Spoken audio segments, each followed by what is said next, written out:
I love Valentine's Day. Mostly for the Reese's. Got some lovely lactose-free milk to go with it. Nothing beats real milk. Anyway, I didn't start recording this video just so you could watch me eat candy. I started recording this video because things just got real in Pokemon GO. A tweet just went out. Attention trainers, a major update is coming soon to Pokemon GO. Stat boosts. Starting this Saturday, certain charge attacks will have a chance to trigger stat boosts in trainer battles for the first time. Sorry, I'm just gonna keep eating this. It's so good.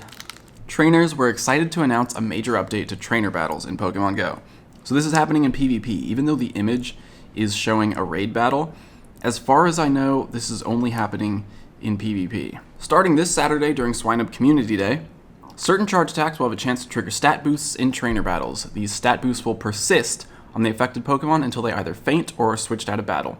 The first moves this update will impact are below: Ancient Power, Ominous Wind, and Silver Wind. And they'll all have a chance to raise the user's attack and defense. So in the main series games, these moves did the same thing. They boosted all stats: attack, defense, special defense, and speed. In Pokemon GO, it's just attack and defense, but they're both going to get boosted. And it says there's a chance. This is just the first of many updates to come, so stay tuned for more communications about trainer battles. As a reminder, Piloswine evolved into Mamoswine during Community Day event hours will learn the move Ancient Power, so don't miss out. I know a lot of people were pretty disappointed with Ancient Power, but there was reasoning behind it, and that reasoning just got revealed. Aside from the thematic element of it, that it matches up with the main series games, Niantic are using Community Day and Ancient Power on Mamoswine to introduce these stat boosts for the first time to Pokemon GO. This is the first step towards improving PvP, towards adding more depth to PvP. So these three moves, Ancient Power, Ominous Wind, and Silver Wind, are now going to have a chance to boost attack and defense in Pokemon GO trainer battles. I don't know what's better, stat boosts or the Reese's.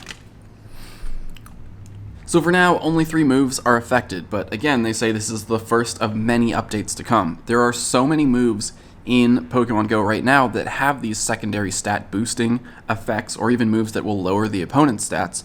But for those of you who have never played competitive Pokemon before, typically you want the moves that raise your own stats rather than lower your opponent's, because you're still in control of that. They could just switch out. Could be a way to force a switch, but we'll get into that later once that happens. For now, Ancient Power, Ominous Wind, and Silver Wind. So, over here is a graphic from Couple of Gaming, and they've gone ahead and compiled all these Pokemon that can learn these moves. So, Ancient Power. Golem can learn Ancient Power as a legacy move. Execute. Ammonite and Amistar, Kabuto and Kabutops, Aerodactyl, Mew, Bayleaf, Togepi, Togetic, Togekiss, Yanma, Yanmega, Pupitar, Larvitar, Lileep, Anorith, Relicanth, Rayquaza, Cranidos, Shieldon, Tangrowth, Mamoswine, Giratina. Lots of Pokemon can potentially learn Ancient Power. For Ominous Wind, both Golbat and Ghastly have it as a legacy move. Xatu, Mischievous, Masquerain, Shuppet, Duskull, and Dusknoir, Drifloon and Drifblim, and Spiritomb can learn Ominous Wind. And Silver Wind, Venomoth, Lediba, Ledian, Yanma, Beautifly and Dustox, Masquerain, Illumise, Finneon, and Lumineon. So this actually has impact right now in the Twilight Cup. There are quite a few Pokemon available in Twilight Cup, like Togetic. Golbat, it's a legacy move on Golbat, but Golbat and Venomoth are 2 Pokemon that are popular in Twilight Cup that potentially just got even better, or will get better, starting Saturday, February 16th. Dusknoir and Drifblim could move up in their potential ranks depending on how good these moves are. And Dustox. Dustox is another Pokemon that people use as an alternative to Venomoth. So lots of Pokemon right now in the Twilight Cup that are going to get affected by this change to Ancient Power, Ominous Wind, or Silver Wind. And then we'll see how this shakes up PvP, Great League, Ultra League, even Master League in general, especially since Giratina is one of the Pokemon that can carry this, and it's already a top-tier Pokemon in Ultra League. But again, this is just step 1, part 1 of adding more depth to the Pokemon GO battle system, so I'm all for it. We got stat boosts. Aww. You ever just wake up and have a dog? Come here. Come here.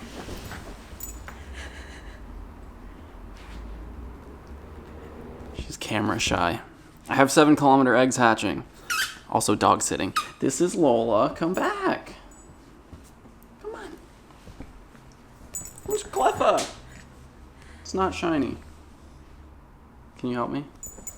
Anyway, just hatching these eggs real quick, and then we're getting into move updates because it's finally happened. It went live. It's Friday here, but I guess it's Saturday in other parts of the world. That's it? Just the 2?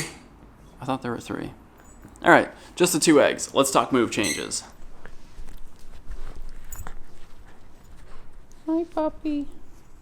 She really doesn't want to be on camera.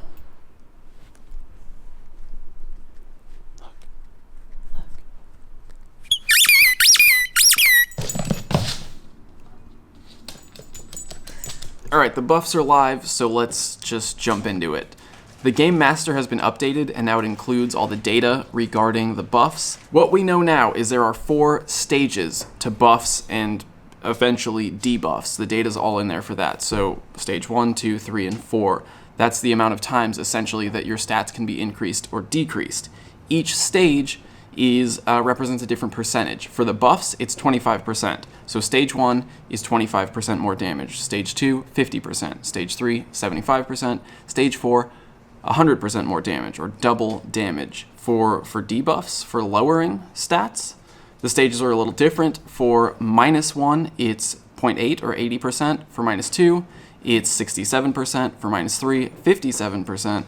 And -4, 50%, or essentially half damage, or half defense. Your stat is lowered, cut in half. So again, right now the only moves that this applies to are Ominous Wind, Ancient Power, and Silver Wind, and they're only going to raise your stats. And these moves have data. The data for these moves is also in the Game Master file. So the chance of activating is 0.1 or 10%. There's a 10% chance that your buff is going to activate, and the state change is 2, so it's actually going to raise your stats, both your attack and defense, by 2 stages, which means instead of just going to 25%, it's going to increase to 50%. So both your attack and defense stats are going to go up by 50% if the buff goes off just 1 time. Remember, the maximum stage increase is 4, so if you're really lucky, the buff can go off twice in one battle, and you'll get to double attack and double defense, just like that, which is insanely powerful.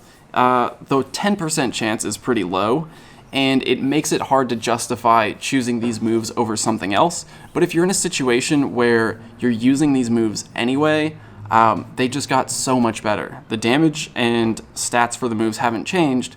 They just now have a 10% chance to increase your stats by 50%. So theoretically, the way that it would work out, I think, is that you would probably try to lead with a Pokemon with these moves while you still have shields up, so that you can use those shields to keep that Pokemon alive and keep trying to use the move and try to get the buff to go off as fast as possible or as quickly as possible.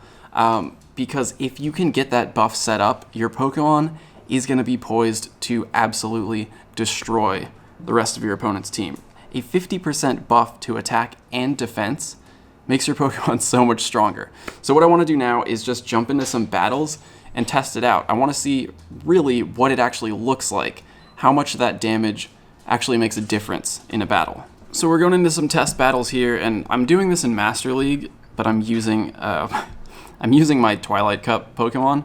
I have Venomoth here, and what I want to do is essentially just like charge up Silverwind. So I used a Heatran on the other end, a Pokemon that's going to resist both Bug Bite and Silverwind pretty strongly. Well, I guess I don't really need to charge it. I could just let it go off, but we're waiting. I just want to deal as little damage as possible, so I'm just going to keep going. Keep going like this until we can get Silverwind to proc. Remember, it's only a 10% chance, so realistically this could take 10 times. It could take 15 times. That's just how probability works. Still haven't seen it there. But we do know that the buff is going to go off regardless of whether or not your opponent shields. So even if there's a shield used, the buff still can go off, which is good news. That's 3 now. 4. Alright, doesn't look like we're going to get it off on Heatran, which is fine, because I need to do a baseline damage test anyway. Shoot. I should have charged up Silverwind.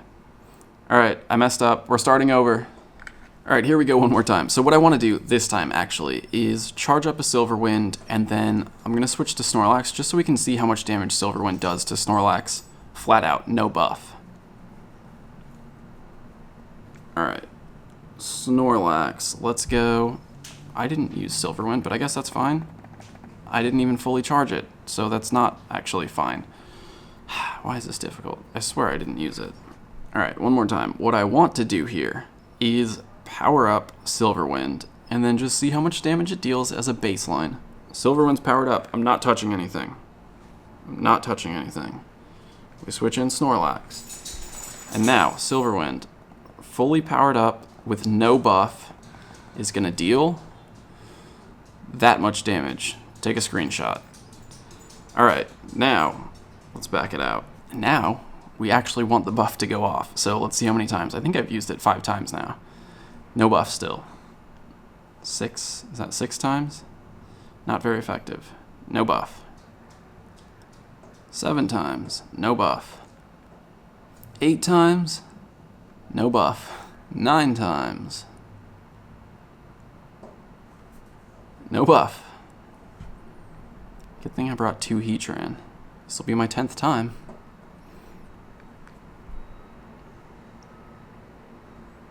10 times, no buff. Well, that's probability for you. So this is what I'm saying. Like, it's going to be risky trying to use this strategy, because look at how many times I've used the move without the buff going off.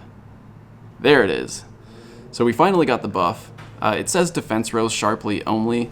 It is attack and defense. For some reason, defense takes precedent, and it only shows you defense. So before I switch, actually, I'm going to charge up a Silver Wind, and then we're going to see how much damage this deals to Snorlax. With the buff active, it should be, well, 50% more. Not touching any buttons. Silver Wind. Buffed Silver Wind, plus 2 stages to my attack and defense. It's 50% more damage. The other thing is, I'm also taking, not 50% less, I'm taking 67% of the amount of damage. So that makes a huge difference. I'm actually just gonna like fight back with Snorlax and see what happens here. Oh, Body Slam. Oh god, I gotta charge it up. This is hard to do 2 battles at once. I guess I could have shielded. Probably should have shielded. But, I mean, just look at that. Look at how much damage Venomoth really did to that. So with the buff going off, you're gonna be in a really strong position against your opponents. But again, at only 10%, it's not the most reliable thing. You definitely can't count on your buff going off at the beginning of a battle.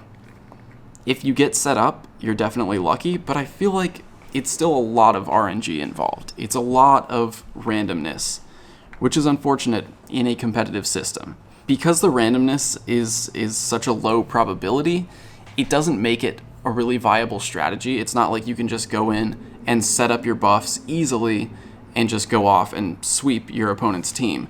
So there is at least a little bit of limitation to it because it's so difficult to get the buff to go off.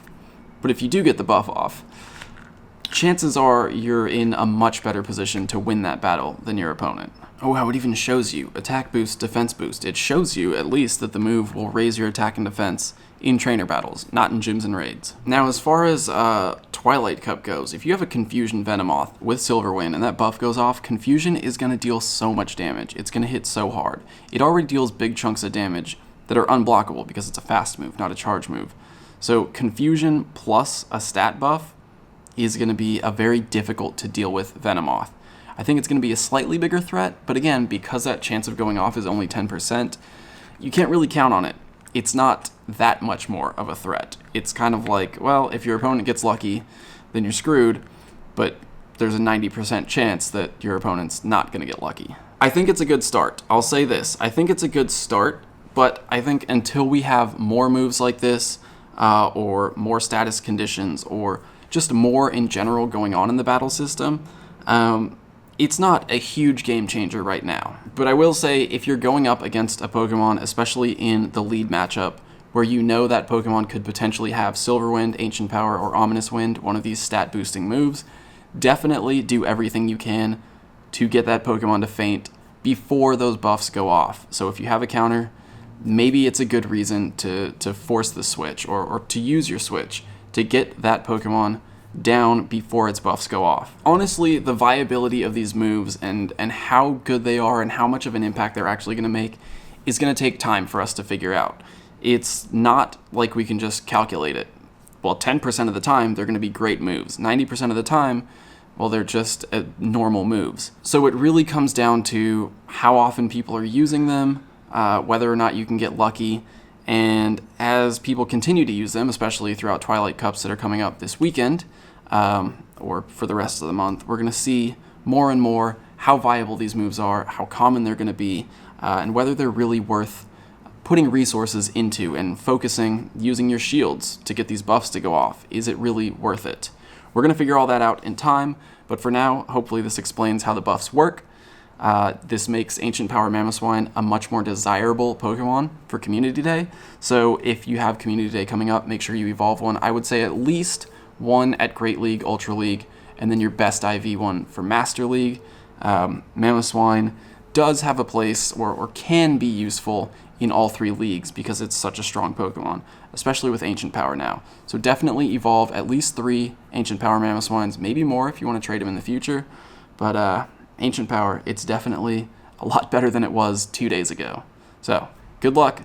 Happy Community Day. See you soon.